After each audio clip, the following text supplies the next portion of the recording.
Why is Snake Plissken an enduring badass?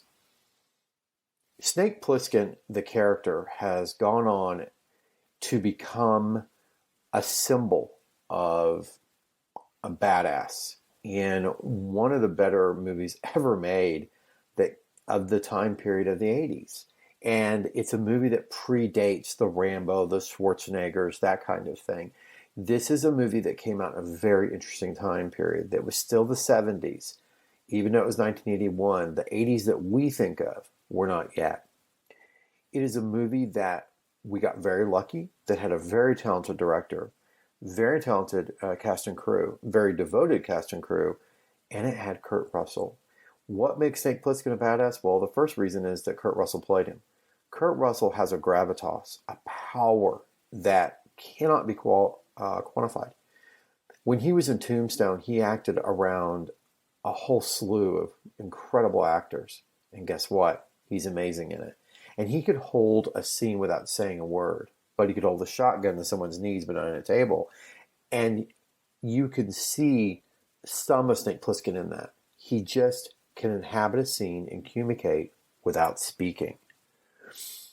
And there are very few actors that can do that. And he does this, and no matter what he's in, he's really good. I mean, he can drive the Pork Chop Express. He can play in a sort of sequel to Blade Runner. He can be with Goldie Hawn, his wife, in Overboard. And he can be in The Thing and, tell a computer it's a cheating bitch and destroy it with a bottle of scotch. I mean, it's very cool. So that's the first reason, I think, is you get Kurt Russell. But really who Kurt Russell is playing is an archetype of a person that operates within a society, no matter how strange it is, even if it's this weird federal prison set in New York.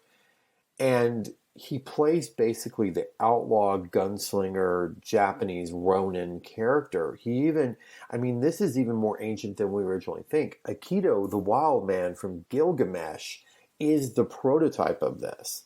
So then you get like the Clint Eastwood character that walks into a town in a Western, and that's what you're getting.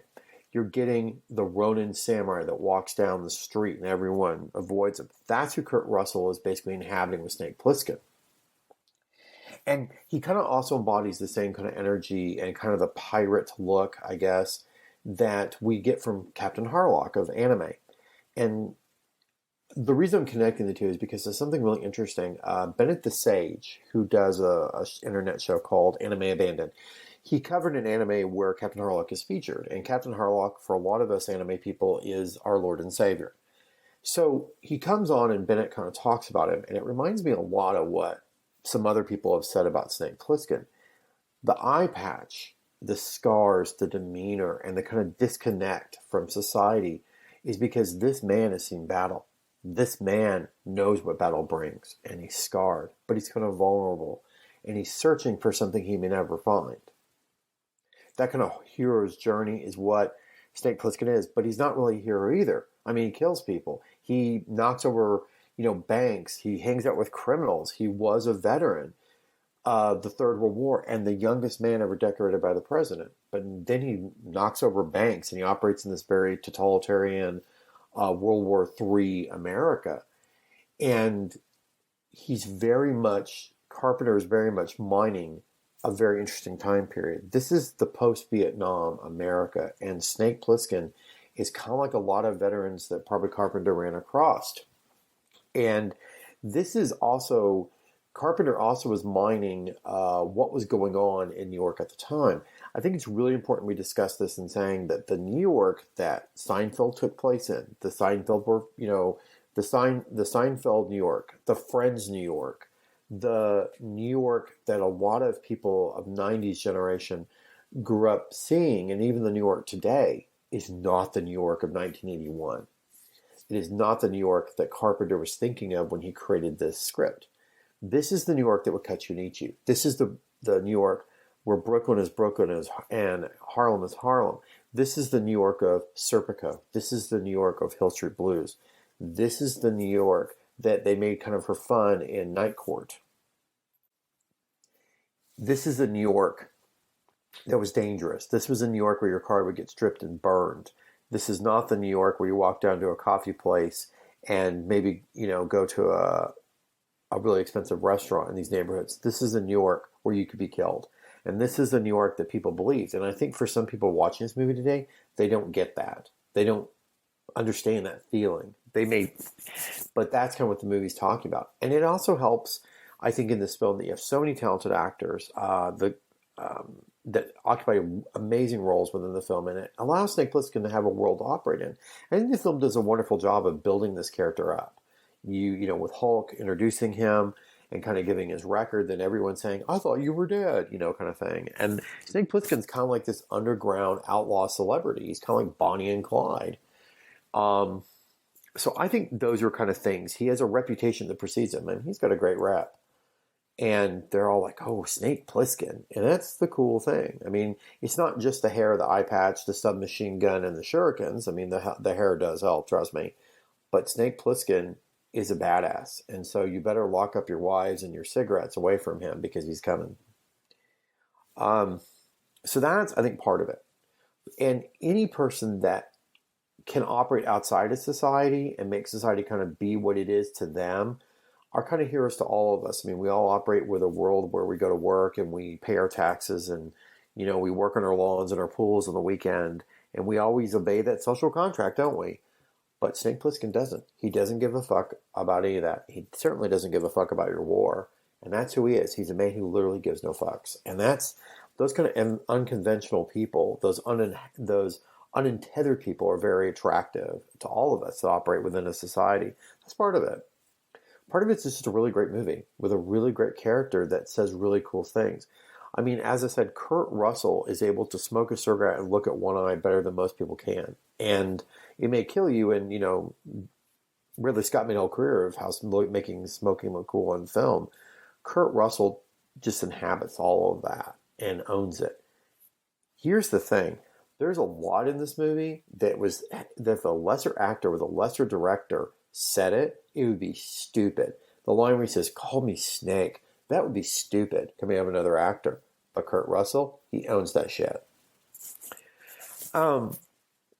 And I think he's kind of, there's another character that's kind of parallel that kind of came out in the same year. But Max from Mad Max, the Road Warrior, came out in 1981. So you're getting kind of a very similar character that Snake Plissken is. I mean, you've got, as I said, the Captain Harlock. You have all the spaghetti westerns. You have, a couple of years later, you get the Lone Wolf McQuade. Chuck Norris is probably best role. And that's who you're getting. In a way that Rambo and, Sylvester Stallone and Arnold Schwarzenegger are very amazing in their own way. They can't do the same thing that Snake Plissken. I know that Sylvester Stallone made a movie where he tried to be kind of like a Snake Plissken-like character. He was playing, I think it was Cobra or something. Anyway, he didn't pull it off. One of the few people that have pulled this role off, and that was Solid Snake, a video game character made by Kojima. And Kojima directly mines this character. And that's one of the best homages or rip-offs, whatever, your mileage may be on that. And that's one of the cool things. Like, they took Snake Plissken and made even a really cool character that's gone on far longer and has better sequels, fight me on that, than poor Snake Plissken ever got. The shame of it is Snake Plissken really only has one movie. Yes, I tried to ignore the 1996 Escape from LA movie. It still bothers me.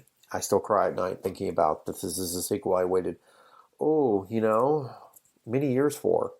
And it bothers me. And it almost destroyed who Snake Plissken was. That movie is ridiculous. However, we still have the 1981 masterpiece to give us comfort at night. So why is Snake Plissken a badass? Because he walks. He talks, and everyone around him gives him that power. And Kurt Russell gives Snake Plissken that power. I think that even though this movie wasn't a big success at the time, and it is a little rough around the edges, there's something so great about the movie that it is. And I think a great character in a bad movie is still incomplete. The fact is, you have a filmmaker, a talented and really cool movie, a movie I can't even believe got made and is out there because, it's such a batshit concept, and then you watch it, you're like, damn, they really pulled this off. And that's the character that Snake Plissken is. So he is a ninja Ronin space pirate outlaw trying to help a totalitarian president out of a federal prison in New York in an alternate 1980s that has amazing hair. So love this movie. I appreciate the opportunity to talk about him, and may Snake Plissken always be cool. We'll return after these messages. Hello and welcome to Culture Shocked, the pop culture podcast brought to you by four aging millennials and our outdated opinions. Join us every Tuesday as we discuss movies, TV, games, and even music, new and old. Dude, what do you think you're doing? Are you seriously trying to record a promo without us right now? Well, yeah? Dude, you can't just do the promo by yourself. Who's gonna listen to that? Yeah, and you probably haven't even told them that we're a pop culture podcast where we always agree on everything. For instance, the Sam Raimi trilogy, easily being the best of the Spider-Man movies. No. But I think we can all agree that Jaws is a classical masterpiece. Nope, don't like that. But we do all agree that the sequel trilogy of Star Wars is the best in the Skywalker saga, right, guys? That comment is so ridiculous. I don't even know where to begin. Anyways, that'll do it from all of us here at Culture Shock. Thanks for listening. Hey, it's Brent Pope, the host of Breakfast with Brent Pope. You've seen me on some of your favorite TV shows saying things like, "Give it up, Jimmy. You got to sink this putt to win." On Breakfast with Brent Pope, I sit down with guests from the entertainment world, and we do it all over breakfast. Or should I say Brentfast? Every week on Brentfast, you get inside Hollywood info and tips, great breakfast recs and foodie debates. Most of all, you get the most delightful 30 minutes of your week. So dig in. It's Brentfast time. Listen at Brentfast.com, Apple Podcasts, or wherever fine podcasts are found. Do you ever find yourself thinking about who would win in a fight between Goku and Superman? Hi, I'm James Gavsey, and on the Who Would Win show, me and my co-host Ray ignore anything important happening in the outside world and debate fictional battles between characters from comics, movies, and video games. We got a new show every week, and almost always am I the winner. Yeah, not true, Ray. In the past, we've discussed such matches as Captain America versus Darth Vader, Solid Snake versus the Iron Giant, classic matchups like RoboCop versus Terminator, and even the Muppets versus Sesame Street. That one was crazy. So if you're a fan of geek culture and love a spirited debate, check out the Who Would Win show wherever you get your podcasts, or check us out at whowouldwinshow.com.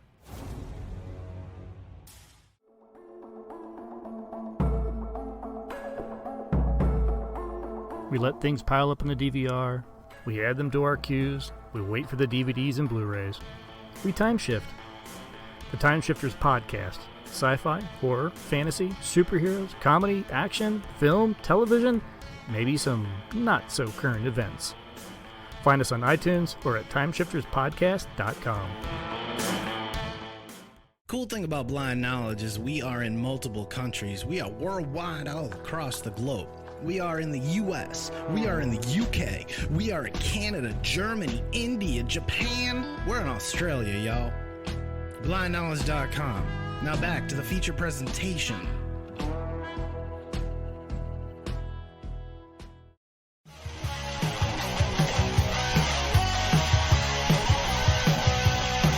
Follow us on the web on Facebook, Twitter, and Instagram.